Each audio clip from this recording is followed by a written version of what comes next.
Spécialiste dans la gestion des enjeux, il traverse n'importe quelle polémique sans controverse. Francis Gosselin. La révolution de l'intelligence artificielle est évidemment bien entamée. Est-ce qu'on est prêt à l'affronter? Luc L'Espérance s'est penché sur les impacts de l'IA dans nos vies, les changements à prévoir, comment évidemment s'y adapter dans un monde en perpétuel changement. Luc, on se connaît dans la vie de tous les jours. Tu es maître d'enseignement à HEC Montréal, conférencier, auteur également. Tu écris donc ce livre qui paraît, qui est disponible maintenant, mais qui va paraître en format papier là, en début d'année 2026. Intelligence artificielle, comprendre, s'adapter et demeurer pertinent dans un monde qui s'accélère. Dis-moi, déjà, le changement qu'on vit actuellement, comment est-ce que toi tu le perçois? Comment est-ce que tu le lis de ton œil d'expert? Absolument. Merci Francis, merci de m'accueillir. Donc le changement qu'on observe actuellement, pour moi, c'est un changement qu'on a rarement vu dans l'histoire de l'humain, dans le sens où tout s'accélère autour de nous. On a vraiment l'impression, puis c'est un peu la thèse que je porte, c'est de dire qu'il y a un point de rupture que je positionne à peu près avec l'arrivée de ChatGPT. Donc le fait que ChatGPT est devenu accessible au grand public, où tout à coup on est passé d'un monde dans lequel l'intelligence artificielle, c'est un concept un peu flou, un peu intangible, même parfois près de la science-fiction, à un monde où l'intelligence artificielle fait partie de notre réalité. Tout à coup, on l'adopte. Dans les organisations, on parle de près de 80% qui adoptent l'intelligence artificielle générative. Donc, pour moi, il y a vraiment un changement de paradigme. C'est un changement de paradigme, mais on entend toutes sortes de choses, là, puis j'ai l'impression que chacun il va de sa prédiction, puis là, les grands cabinets nous prédisent quasiment l'apocalypse et tout ça. Dans le livre, tu adoptes, j'ai lu des passages, là, mais à culpa de ne pas avoir parcouru chaque ligne encore, mais tu nous dis que peut-être c'est pas si pire là, finalement. La catastrophe qu'on nous prédit ne sera peut-être pas d'une telle ampleur finalement. Tout à fait. Puis je pense qu'il faut rester nuancé dans un changement dont on ne connaît pas vraiment le résultat. La réalité, c'est que c'est la première fois dans l'histoire de l'humain qu'on assiste à une adoption aussi rapide d'une technologie. Et quand je dis adoption rapide, c'est vraiment à l'échelle planétaire, là. Donc, on n'a pas de recul sur l'adoption de l'intelligence artificielle générative dans les organisations, dans nos vies personnelles. Après, ce qu'on voit, c'est que oui, il y a une période de perturbation. Oui, certains emplois vont être touchés plus que d'autres, certaines industries vont être touchées plus que d'autres. Après, est-ce que vraiment ça veut dire qu'on rentre dans un monde catastrophique? C'est pas du tout ma position et c'est pas ce qu'on observe dans la recherche non plus. Ce qu'on voit est un petit peu plus nuancé. On est dans une période d'accélération. On est dans une période de changement potentiellement profond. Après, est-ce que ça veut dire que nécessairement on va être dans un extrême ou dans l'autre? Non. Je pense simplement que ça va tellement vite qu'on a de la misère à prendre du recul sur ce qui se passe. Dans le livre, tu cites Sam Altman, là, le patron d'OpenAI, qui est la firme derrière ChatGPT, effectivement. Et Altman, qui est un de ceux là, qui évidemment, il y a quelque chose à nous vendre. Déjà, faut savoir. Et il va toujours de ses prédictions un peu hallucinantes, abracadabrantes. Une de ses citations qui m'a frappé, où il dit: un enfant né aujourd'hui. Mon fils est né il y a quelques mois. Félicitations. Merci. Non? Un enfant né aujourd'hui ne sera jamais aussi intelligent que l'IA. Qu'est-ce que ça veut dire, ça, pour toi? Pour moi, l'IA, faut le voir comme un actif. Un actif qui est l'intelligence. Et si on pousse la réflexion d'un actif qui est l'intelligence, on peut poser l'hypothèse qu'on rentre dans un monde où l'intelligence va être de plus en plus accessible. Et non seulement elle va être accessible, mais elle va halluciner de moins en moins. L'hallucination, c'est quand l'IA invente des choses, produit des résultats. Exactement. Et donc, on aurait à la portée de main, dans le fond, chacun, notre étudiant au doctorat, avec l'ensemble des connaissances, tout domaine confondu. Après, encore une fois, il faut nuancer. Puis c'est un peu ce que j'essaie de faire à travers le livre. Dans certains domaines, l'IA, on pourrait dire, a dépassé l'humain dans des tâches très précises. Dans d'autres tâches, on se rend compte que c'est pas tout à fait le cas. Il y a encore des taux d'hallucination beaucoup trop élevés. Donc, est-ce que vraiment on peut prévoir que ton enfant, par exemple, que quelques mois, dans 10, 15, 20 ans, il va être rendu complètement ailleurs? J'imagine que oui, parce que notre monde bouge très vite. Est-ce qu'on va être entouré d'une intelligence qui est un actif accessible à tous, qui va nous élever? Moi, je fais partie de ceux qui pensent que oui.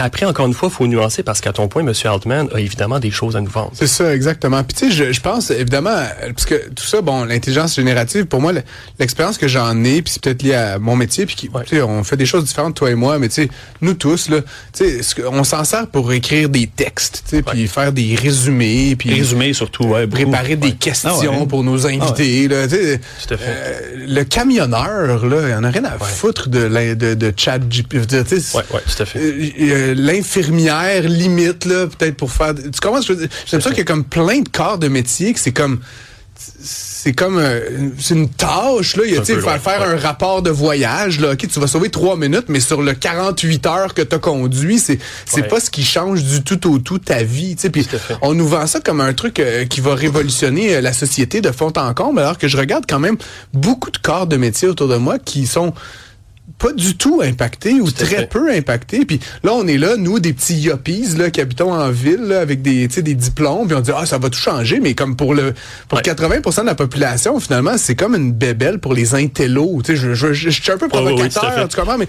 j'aimerais t'entendre là-dessus. Est-ce que vraiment ça va changer fondamentalement chaque petit recoin de la société? Ben, ta question est super intéressante, puis je vais te répondre de 2 façons. D'abord, par rapport à la nature des emplois. Puis ton chiffre de 80% est intéressant parce que selon l'Institut du Québec, même si ça a été lancé de même, c'est à peu près 20% des emplois actuellement au Québec qui vont être vraiment impactés par l'automatisation. Bon. Et là, il faut prendre un pas de recul. 20% automatisation, c'est pas que l'intelligence artificielle générative. Il y a d'autres formes de technologies d'automatisation. Des robots. Oui, tout à fait. Puis l'IA n'a pas inventé l'automatisation. Ça fait 50 ans qu'on informatise les entreprises, qu'on met en place la technologie pour automatiser des petits bouts de processus. On l'a vu beaucoup dans le monde manufacturier, à ton point avec la robotique.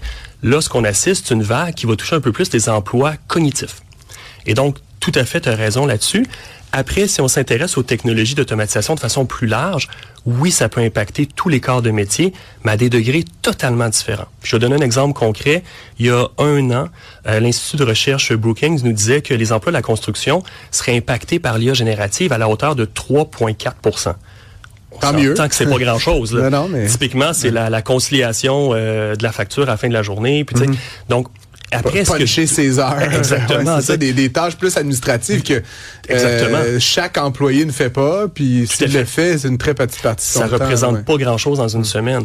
Après, est-ce qu'il n'y a pas d'autres technologies qui vont pas venir changer la réalité d'un infirmier, d'une infirmière, d'un plombier, d'un électricien? Oui, tout à fait. Simplement qu'actuellement, le focus est beaucoup mis sur l'IA génératif. Je comprends. Il fut un temps où le Québec était comme wow, le Mila, on faisait des trucs. Puis là, j'ai le sentiment que c'était pas que c'est passé, mais on a fait ce qu'on avait à faire. Puis j'ai comme le feeling qu'actuellement le Québec est plutôt à la ramasse en matière d'intelligence artificielle. Puis je suis pas du tout en train de critiquer la province ni les efforts de ceux qui sont dans ce secteur-là. Mais est-ce qu'on fait bien au Québec actuellement en matière d'IA? Je pense que oui. Au Québec, puis je dirais même au Canada, en fait, on produit beaucoup de chercheurs. En fait, on fait énormément de recherches. Est-ce qu'on arrive réellement à commercialiser des produits d'IA? Malheureusement, j'ai envie de dire, à très petite échelle. Là où vraiment, j'ai envie de dire, la guerre se passe, parce qu'on assiste quand même à l'échelle géopolitique à un phénomène important où d'un côté, il y a les États-Unis et de l'autre côté, il y a la Chine. Et chacun développe ses modèles, chacun commercialise ses modèles. C'est très rare que j'entends une organisation dire « Moi, je travaille sur un modèle du Québec ». À la limite, on pourrait parler d'un modèle comme un modèle français, le modèle Mistral, mais qui est moins connu par la plupart des gens. Souvent, c'est ChatGPT, c'est Copilot, Gemini. Donc, on parle des grands... chinois. Exactement. On parle des grands joueurs. Mais donc, c'est ça, à quelque part, de prétendre que le Québec ou même le Canada est un leader mondial en la matière, c'est un peu pompeux, là, peut-être. Je dirais au niveau de la recherche. Après, au niveau de la commercialisation des produits, non, on n'est pas là. Pour l'instant, c'est vraiment la Chine, les États-Unis. Le Royaume-Uni est pas très loin derrière, la France. On voit l'Arabie saoudite qui se développe aussi. Mais réellement, la guerre, là, je dirais même quasiment le 50 à 60% des investissements, c'est les États-Unis et la Chine. C'est entre deux pays que ça se joue. Je termine en te demandant, bon, tu as écrit ce livre, tu es quelqu'un qui est très intéressé, qui enseigne les technologies et leur impact dans la société et dans les entreprises, mais je sais que tu as un intérêt aussi pour l'économie, qui est quelque chose aussi qu'on partage. Puis évidemment, je m'en voudrais de pas te poser la question, parce que c'est quelque chose qui m'est aussi beaucoup demandé. Est-ce qu'on vit une bulle spéculative autour de l'IA? Qu'en penses-tu brièvement, Luc L'Espérance? Ouais, écoute, bonne question. Je la voyais venir un petit peu te connaissant, Francis. C'est comme un peu téléguidé quand même. C'est ça. Écoute, j'ai pas de recommandations financières à donner. C'est pas mon rôle, évidemment. Je crois que des titres comme Nvidia, par exemple, représentent aujourd'hui un proxy d'une industrie au complet. À tort ou à raison. Est-ce que c'est bien pour l'économie? Je le sais pas. Pour l'instant, je le diviserai ma réponse en deux. Un, d'un point de vue strictement finance de marché, je pense que oui, il y a une spéculation autour des titres de l'IA. clairement. Après, si vous êtes un individu, une organisation qui dit, moi, c'est pas tant l'aspect spéculatif qui m'intéresse, c'est de trouver la bonne technologie, l'intégrer de façon responsable, comprendre les enjeux éthiques, moraux, etc. dans mon organisation. Je dirais que l'aspect financier n'a pas tant d'intérêt pour vous. L'aspect marché, excuse-moi, tout à fait. C'est vraiment en plus de dire, avec quel fournisseur j'ai envie de faire affaire, quelle technologie je veux travailler, sachant qu'on ne reviendra pas en arrière. Tu sais, la version de l'IA que vous utilisez aujourd'hui, c'est sûrement la pire pour le reste de votre vie. Ça va juste s'améliorer. J'aime ça. Olivier Guillet, moi, j'ai pas le choix de vous poser la question. Là. Le Elon Musk, qui est arrivé, qui a dit, dans 10-20 ans, là, c'est fini le travail. Oui. Qu'est-ce que vous en pensez de ça? Parce que moi, des fois, je me dis, je fais la mise en ligne à l'arrière. Je fais aussi des tâches répétitives, qui peuvent parfois peut-être se dire, un robot ou une intelligence artificielle pourrait me remplacer. Oui. Est-ce que vous croyez que c'est vrai que dans 10-20 ans, c'est fini? J'aurais beaucoup de difficultés à croire ça. Encore une fois, je m'intéresse beaucoup à la recherche, je regarde qu'est-ce qui se passe sur le terrain dans les organisations. Est-ce que le travail va évoluer? Absolument. Puis je vais faire un parallèle. Si on recule dans les années 90, puis je vous aurais dit, avec l'arrivée du web, il va y avoir plein de nouveaux métiers. Sûrement que vous m'aurez regardé en disant, mais de quoi tu parles? C'est quoi ça le web? 30 ans plus tard, on est complètement ailleurs. Le web a révolutionné notre vie et a rendu possible des métiers qu'on n'aurait même pas pu imaginer. Donc, j'ai l'impression que ce qu'on risque de vivre, c'est peut-être pas dans un monde, encore une fois, je rebondis sur la question de Francis, où c'est un peu chaotique, apocalyptique. On n'est pas vers là. Par contre, c'est un scénario. Moi, c'est pas du tout celui en lequel je crois. Est-ce qu'on risque de voir économiquement une exacerbation entre peut-être des géants comme M. Musk et d'autres qui vont devenir de plus en plus riches grâce à l'IA et une partie de la population qui va peut-être se sentir un peu laissée de côté? Malheureusement, c'est un scénario très plausible. Et ça, c'est pour un prochain livre, évidemment. Je rappelle, Luc L'Espérance, que tu es maître d'enseignement HEC Montréal, conférencier et auteur donc de ce livre-là qui est disponible en précommande et en format numérique et qui arrivera en magasin, en librairie le 10 janvier prochain. Intelligence artificielle, comprendre, s'adapter et demeurer pertinent dans un monde qui s'accélère. Merci d'être passé à l'émission. Merci beaucoup.